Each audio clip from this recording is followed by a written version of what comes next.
మేలు చేయు దేవునికి మహిమ కలుగునుగాక. ప్రియ స్నేహితులందరికీ దివ్య వాక్యోదయం. ఈనాటి పాఠ్యభాగము జకర్యా 9:12. బంధకములలో పడియుండియు నిరీక్షణ గలవారులారా, మీ కోటను మరలా ప్రవేశించుడి. రెండంతలుగా మీకు మేలు చేసేదనని నేడు నేను మీకు తెలియజేయుచున్నాను.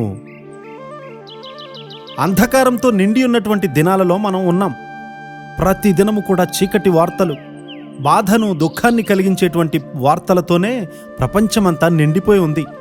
అనేక దేశాలలో ప్రజలు నిరీక్షణ లేనటువంటి స్థితిలో ఉన్నారు. ఇలాంటి పరిస్థితులలో సహితం రక్షకుడు, ప్రభువు, స్నేహితుడు, అపరిమిత నిరీక్షణాస్పదుడైనటువంటి యేసు క్రీస్తు వారిని మనం తెలుసుకుంటే ఆయన ప్రతి పరిస్థితిని కూడా సరిచేస్తాడు. అందువల్లే ఇక్కడ ఉత్తేజితమైనటువంటి ఈ వాక్యము వ్రాయబడి ఉంది. బంధకాల్లో పడి ఉండి నిరీక్షణ కలిగి ఉన్నారా? చెరసాలలో నిరీక్షణ అనేది ఉండదు. అయితే ఈ మాట వ్యత్యాసమైనటువంటి నిర్ధారణ అయి ఉంది.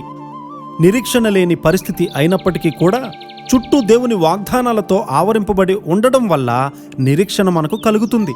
ప్రతి వారి యొక్క జీవితంలో క్రమశిక్షణ, గద్దింపు, దిద్దుబాటుకు సమయం వస్తుంది. అయితే రాబోయే గొప్ప విషయాలకు ఇది ముందుగా సిద్ధపాటు అని మనం తెలుసుకోవాలి. గొప్ప దీవెనను స్వతంత్రించుకోవడానికి ముందు నీవు ఒక పరీక్షా కాలంలో ఉన్నావు. దేవుని పని కొరకైనటువంటి ప్రణాళికలు, గొప్ప నిరీక్షణ ఒకేసారి మనపై కుమ్మరింపబడవు.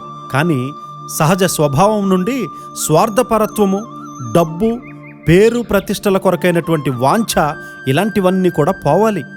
చాలామంది జీవిత కాలంలో ఎక్కువ భాగము నీడలను వెంటాడి వృధాగా ప్రయాసపడతారు. చివరికి వారి యొక్క మూర్ఖత, లోభత్వము, సణుగుడు అనే వాటికి బానిసలైపోతారు. అయితే నిజమైనటువంటి పాప పశ్చాత్తాపము రక్షకుని వైపు యథార్థంగా త్రిప్పబడడం అనేది ఒక్కరూ కూడా ఊహించలేనటువంటి క్రొత్త మార్గాలను తెరుస్తాయి. జాన్ బన్యన్ అనేటువంటి సేవకుడు చాలా పేదవాడు. కుమ్మరి పని చేస్తూ దుర్భరమైనటువంటి జీవితాన్ని కలిగి ఉండేవాడు.